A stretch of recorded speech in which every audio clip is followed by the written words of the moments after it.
For some time now, we've tried to figure out some way that we could be in better touch with you. And it's nice to be able to sit down and chat a little bit about some of the things going on. It's going to be rather informal and a little bit disorganized. So we'll try to keep it on that kind of easygoing, informal basis. And I hope that it will be useful in maintaining the kind of communication that you'd like to have. Hi, I'm Dr. Moss. And I'm Stephen Andel. And we want to welcome you to Open Meeting.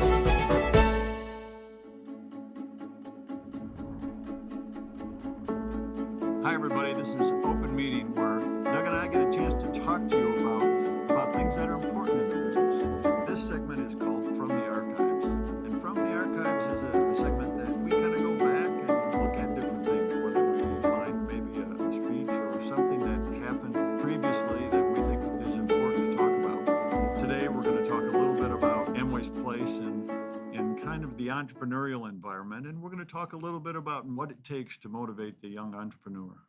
Yeah, so we're going to take a listen to a lot of that motivation and that encouragement for people early in the Amway business, the early 1970s, from a speech that Rich did called "Try or Cry," and so it was a pretty impactful speech. I think we remember it in the early days of the business, and to hear it again can bring back a lot of memories, but I think also a lot of learnings. That's why this segment's a pretty good segment. So let's take a peek at it, huh? All right, now. I don't care what your dream is. If you've ever dared to dream about doing greater things, somebody is going to tell you why you can't do it. This world is filled with people who have been telling everybody else why you can't do it. But I think you're going to be bugged, and I hope you are for the rest of your life, about the fact that you will never know what you could have done because you never tried. You know, when we sat in the basement 12 years ago and started this organization, we did some very simple things. We haven't strayed too much from them. We said we wanted to build a business that anybody could start, no matter who they were, where they came from, what their education, what their color, what their religion. We just didn't care. Because we believed that most people, given a chance, would do something with it. If we could but get them to make those first stumbling, stuttering, fear-filled steps forward. Pretty good stuff. Wow. The thing that hit me was when he says 12 years ago, and to think of how early that was in time, but in the context of the business just getting started, just like anyone today watching, you may be in that stage just getting started. How important it is to encourage somebody to take that entrepreneurial risk. We kind of find that out with even in the ager studies today, that there's a lot of people who like the idea but have a tough time getting started.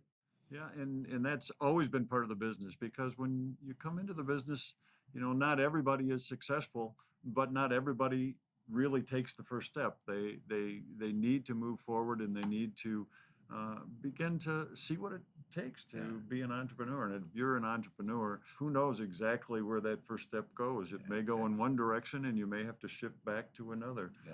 But you have to start moving forward. Yeah, and I think the other element, Steve, is that fear is still that huge element that can hold somebody back.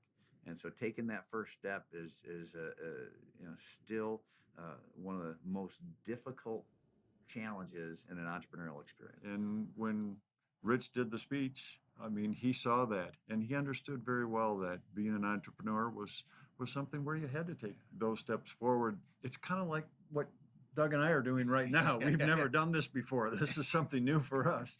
Exactly. But we're taking a step, and we're trying it, and we realize that we'd like to communicate with you and tell you what's going on, and this is our way of doing it. But it's a different way and something we hadn't done before. Yeah, absolutely. We might look a little silly. We might make a few mistakes. It's a lot easier not to do something.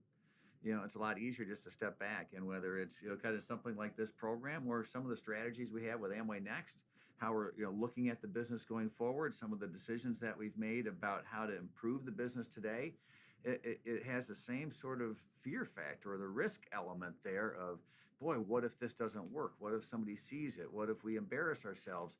But we have to overcome those fears, work with people and say, let's keep taking steps forward. So I kind of like From the Archives. Yeah. And I think there's a lot of principles that are part of the business, that are foundations in the business, that it'll be fun to go back to and find things in the archives that tell us, here's what the business is all about.